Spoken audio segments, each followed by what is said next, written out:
आणि आता बातमीपत्रामध्ये पाहणार आहोत प्रत्येक जिल्ह्यातली बातमी वेगवान स्वरूपात। बातमी 36 जिल्ह्यांची या बुलेटिनमध्ये सुरुवात करूयात।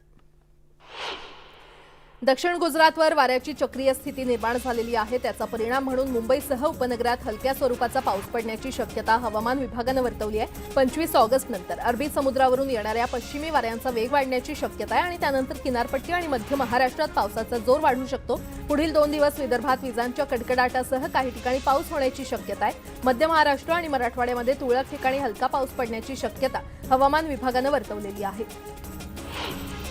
कांद्यावर केंद्राने 40% निर्यात कर लागू केल्याच्या निषेधार्थ नाशिक जिल्ह्यात साधारण 3 दिवसांपासून अनेक बाजार समित्यांमध्ये कांद्याचे लिलाव ठप्प झाले होते। मात्र काल केंद्रीय मंत्री आणि दिंडोरीच्या खासदार भारती पवारांच्या उपस्थितीमध्ये झालेल्या बैठकीत यावर तोडगा निघालाय। त्यामुळे जिल्ह्यातील सर्व बाजार समित्यांमध्ये आजपासून व्यवहार सुरळीत सुरू होणार आहेत। कांदा निर्यात कराच्या मुद्द्यावर आज नगर जिल्ह्यात चक्काजामचा इशारा देण्यात आलेला आहे। तर नाफेडचं केंद्र नेमकं कुठे आहे याबाबत शेतकरी पेचात आहेत। तसंच नाफेड कांदा घेताना कशा पद्धतीने घेणार, त्याची नियमावली काय, याचा संभ्रम कायम आहे। गहू आणि तांदळानंतर आता केंद्र सरकार साखर निर्यातीवर बंदी घालण्याची शक्यता आहे। ऑक्टोबर महिन्यापासून साखर उत्पादनाचा नवीन हंगाम सुरू होणार आहे। त्यावेळी निर्यात बंदीचा निर्णय होऊ शकतो आणि हा निर्णय झाल्यास मागील 7 वर्षांनंतर पहिल्यांदाच साखरेच्या निर्यातीवर बंदी घातली जाईल।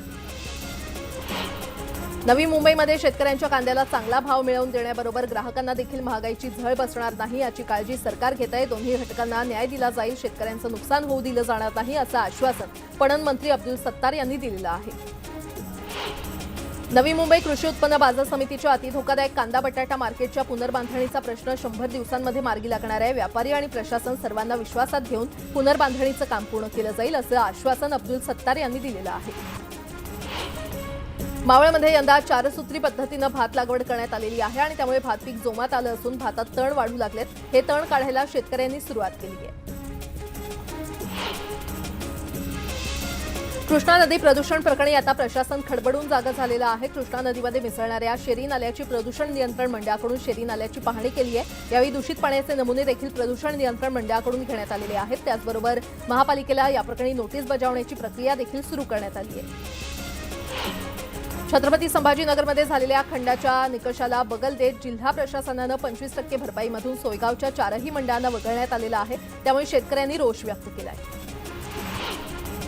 इस्रोच्या चांद्रयान 3चं चंद्राच्या पृष्ठभागावर यशस्वीरित्या सॉफ्ट लँडिंग झालेलं आहे। संध्याकाळी 6:04 चांद्रयानचं लँडिंग झालं आणि चंद्राच्या दक्षिण ध्रुवावर जाणारी चांद्रयान 3 मोहीम जगात पहिली मोहीम ठरली आहे। अंतराळ संशोधन कार्यातील हा ऐतिहासिक क्षण आहे।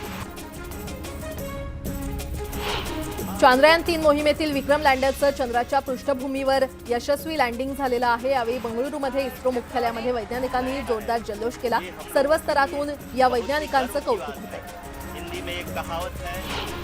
हा अविस्मरणीय आणि अभूतपूर्व क्षण असल्याची भावना पंतप्रधान नरेंद्र मोदी यांनी व्यक्त केलेली आहे। हे क्षण विकसित भारताच्या शंखनादाचा आहे असं ते म्हटलेत। तर आम्ही पृथ्वीवर संकल्प केला आणि चंद्रावर तो साकारला। भारत आता चंद्रावर आहे। भारतीय संशोधकांवर देशाला अभिमान असल्याचं ते म्हटले। विक्रम लँडरच्या सॉफ्ट लँडिंग नंतर पंतप्रधानांनी देशाला संबोधित केलं। त्यानंतर त्यांनी इस्रोचे प्रमुख एस सोमनाथन यांना फोन करत त्यांच्यासह सर्व शास्त्रज्ञांचं अभिनंदन केलं। आम्हाला तुमचा अभिमान असल्याचं ते यावेळी वैज्ञानिकांना म्हटले। केंद्रीय गृहमंत्री अमित शहा यांनी चांद्रयान 3च्या यशस्वी लँडिंग नंतर जल्लोष केला। यावेळी भाजप अध्यक्ष JP नड्डा देखील उपस्थित होते। चांद्रयान 3 मोहिमेमुळे भारताच्या शिरपेचात मानाचा तुरा रोवला गेला असून भारताच्या अंतराळ मोहिमेनं नवी उंची गाठल्याची भावना अमित शहा यांनी व्यक्त केली। चांद्रयान 3नं चंद्रावर सॉफ्ट लँडिंग केलं। त्यानंतर मुख्यमंत्री एकनाथ शिंदे यांनी देखील आनंद व्यक्त केला। भारतीयांसाठी हा आनंदाचा क्षण असल्याची भावना त्यांनी व्यक्त केली। या मोहिमेमुळे भारताचं अवकाश संशोधनातील श्रेष्ठत्व पुन्हा एकदा सिद्ध झालंय अशा शब्दात मुख्यमंत्री एकनाथ शिंदे यांनी समस्त भारतीयांचं आणि शास्त्रज्ञांचं अभिनंदन केलं। उपमुख्यमंत्री अजित पवार यांनी देखील सॉफ्ट लँडिंग नंतर आनंद व्यक्त केलेला आहे। देशासाठी अभिमानाचा क्षण असल्याची भावना त्यांनी व्यक्त केली आहे। राष्ट्रपती द्रौपदी मुर्मू यांनी चांद्रयान 3 मोहिमेचं थेट प्रक्षेपण पाहिलं। विक्रम लँडरच्या सॉफ्ट लँडिंग नंतर त्यांनी इस्रोच्या शास्त्रज्ञांचं अभिनंदन केलं। चांद्रयान 3च्या यशस्वी मोहिमेबद्दल शरद पवार यांनी इस्रोच्या शास्त्रज्ञांचं कौतुक केलेलं आहे। भारतातल्या सर्व वैज्ञानिकांचा मी अभिनंदन करतो, आभार मानतो। तसंच विज्ञान आणि तंत्रज्ञानाच्या जगात कायम आपण अपडेट असलं पाहिजे हे इस्रोनं पुन्हा एकदा दाखवून दिलं असं म्हणत पवारांनी वैज्ञानिकांचे आभार मानले। केंद्रीय मंत्री नितीन गडकरी यांनी देखील इस्रोच्या संचालकांना फोन करून चांद्रयान मोहिमेच्या सफलतेबद्दल अभिनंदन केलं। ही ऐतिहासिक कामगिरी असल्याचं गडकरी यांनी यावेळी म्हटलं। चांद्रयान मिशनचं यशस्वी लँडिंग झाल्यानंतर पिंपरी चिंचवडमध्ये नागरिकांनी मोठ्या प्रमाणात जल्लोष केला। किवळे मुकाई चौकामध्ये भारतीय नागरिक एकत्र रस्त्यावर येऊन जल्लोष करत होते। तसंच यावेळी फटाक्यांची आतिषबाजी करण्यात आली।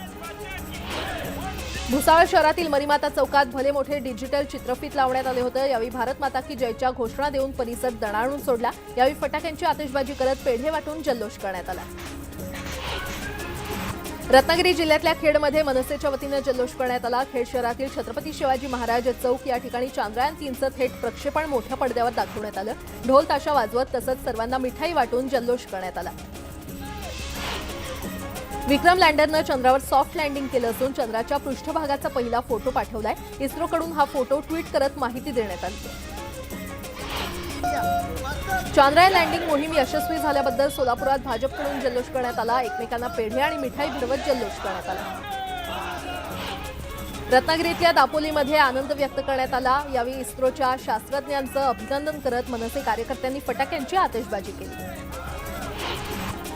वेंगुर्लेमध्ये देखील जल्लोष करण्यात आला। इथल्या एका शाळेतील विद्यार्थ्यांनी मोहीम यशस्वी झाल्याबद्दल इस्रोच्या शास्त्रज्ञांचं अभिनंदन केलं। तसंच पारंपरिक पद्धतीनं बँड वाजवत भारत माता की जयचं नारा यावेळी देण्यात आला। आणि आता एक मोठी बातमी समोर येते। आमदार अपात्रता प्रकरणी शिवसेना शिंदे गटानं उत्तर दाखल केलेलं आहे। विधानसभा अध्यक्ष राहुल नार्वेकर यांच्याकडे हे उत्तर दाखल करण्यात आलेलं आहे। 6,000पेक्षा जास्त पानांचं उत्तर एक आठवड्यापूर्वी दाखल करण्यात आलं असल्याचं कळतंय आणि या उत्तरात आमदारांनी आपली भूमिका स्पष्ट केली आहे। शिवसेना उद्धव बाळासाहेब ठाकरे गटानं आपली विचारसरणी सोडून स्वतःच घटनेची पायमल्ली कशी केली याचा दाखला काही आमदारांनी उत्तरात दिलाय। तसंच शिवसेनेमध्ये फूट पडण्याआधी घडलेल्या घडामोडी कायद्याला धरून कशा होत्या याचे दाखले देखील दिले गेलेले आहेत। राज्य मंत्रिमंडळाची आज बैठक होणार आहे आणि या बैठकीमध्ये विविध मुद्द्यांवर चर्चा होऊन काही महत्त्वाचे निर्णय घेतले जाऊ शकतात। राज्यात पावसानं ओढ दिली आहे आणि या संदर्भात पीक पाण्याचा आढावा घेऊन सरकार काही विशेष घोषणा करू शकतं। तसंच साथीच्या आजारांबाबत सरकारकडून विशेष उपाययोजना केली जाण्याची शक्यता आहे।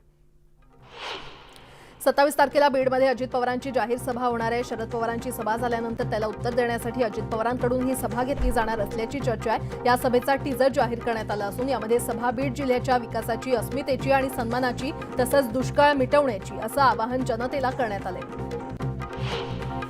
कांद्याच्या निर्यात शुल्कावरून काही लोक शेतकऱ्यांमध्ये संभ्रम निर्माण करून त्या विषयाचा बाऊ करत आहेत असं म्हणत भाजप प्रदेशाध्यक्ष चंद्रशेखर बावनकुळे यांनी विरोधकांवर निशाणा साधलेला आहे। केंद्र सरकारची भूमिका समजून घेतली पाहिजे। शरद पवार कृषी मंत्री असताना अशा अनेक गोष्टी घडल्या।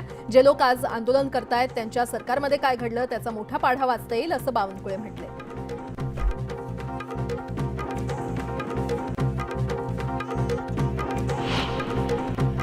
जळगावातील लोकसभेच्या जागेसाठी शिवसेना आणि भाजपकडून जोरदार रस्सीखेच सुरू आहे आणि या जागेसाठी शिवसेनेकडून मागणी करण्यात आल्याची माहिती जिल्हाप्रमुख निलेश पाटील यांनी दिलेली आहे। जळगाव लोकसभा मतदारसंघात 3 आमदार हे शिवसेनेचे असून 15 पंचायत समिती देखील शिवसेनेच्या ताब्यात आहेत आणि त्यामुळे ही जागा शिवसेनेला मिळावी याबाबत वरिष्ठांकडे मागणी केल्याचं निलेश पाटील यांनी म्हटलेलं आहे।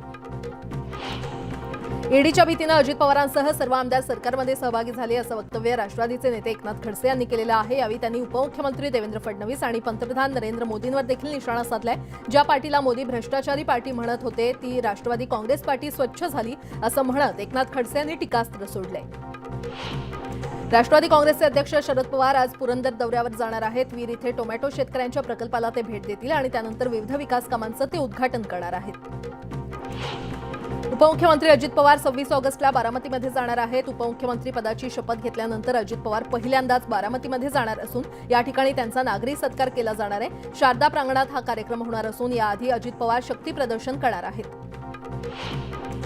आगामी लोकसभा निवडणुकीसाठी उद्धव ठाकरे यांच्याकडून प्रत्येक मतदारसंघाची चाचपणी केली जाते। वर्धा, यवतमाळ, वाशिम, रामटेक या 3 लोकसभा मतदारसंघाचा ते आढावा घेणार आहेत। 2019च्या लोकसभा निवडणुकीमध्ये उद्धव ठाकरे यांच्या नेतृत्वातील शिवसेनेचे 18 खासदार विजयी झाले होते आणि त्यामुळे पक्षातील फुटीनंतर होणारी पहिली लोकसभा ठाकरेंसाठी महत्त्वाची आहे। भाजप प्रदेशाध्यक्ष चंद्रशेखर बावनकुळे यांच्या राज्यव्यापी लोकसभा दौऱ्याला आजपासून सुरुवात होणार आहे। यवतमाळ, वाशिम लोकसभा क्षेत्राचा ते दौरा करणार आहेत। घर चलो अभियानाअंतर्गत ते प्रमुख व्यापाऱ्यांची भेट घेणार असून पदाधिकारी तसंच कार्यकर्त्यांशी संवाद साधणार आहेत। उपमुख्यमंत्री देवेंद्र फडणवीस जपान दौऱ्यावर आहेत. टोकियो इथे निपॉन इन्शुरन्स आणि Nippon life India asset management लिमिटेडच्या अधिकाऱ्यांसोबत महत्त्वाची बैठक झाली. महाराष्ट्रातील गुंतवणुकीसंदर्भात बैठकीत महत्त्वाची चर्चा झाली आहे. मंत्री छगन भुजबळ यांनी केलेल्या ब्राह्मण समाजाबाबतच्या वक्तव्याचा नाशिकमध्ये निषेध करण्यात आलाय. ब्राह्मण महासंघाच्या वतीनं या ठिकाणी निषेध सभा घेण्यात आली. यावेळी छगन भुजबळ यांच्या प्रतिकात्मक पुतळ्याचं दहन करत जोरदार घोषणाबाजी करण्यात आली. 2024 पासून वर्षातून 2 वेळा बोर्डाची परीक्षा घेता येणार असून सर्वोत्तम गुणांसाठी विद्यार्थ्यांना आणखी एकदा परीक्षा देण्याचा निर्णय घेण्यात आलेला आहे. तसंच 11वी आणि 12वीच्या विद्यार्थ्यांना एकऐवजी 2 भाषा शिकणं बंधनकारक करण्यात आलेलं आहे. केंद्रीय शिक्षण मंत्रालयानं याबाबत नवं शिक्षण धोरण जाहीर केलंय. कुख्यात गुंड अरुण गवळी यानं पॅरोलसाठी हायकोर्टात धाव घेतलेली आहे. या प्रकरणी कारागृह उपनिरीक्षकांना उच्च न्यायालयानं नोटीस बजावली असून 14 सप्टेंबरपर्यंत उत्तर सादर करण्याचे आदेश देण्यात आलेले आहेत. आणि यासोबतच इतरही काही महत्त्वाच्या बातम्या आपण पाहणार आहोत. तुर्तास एक छोटासा ब्रेक. पाहत रहा न्यूज 18 लोकमत.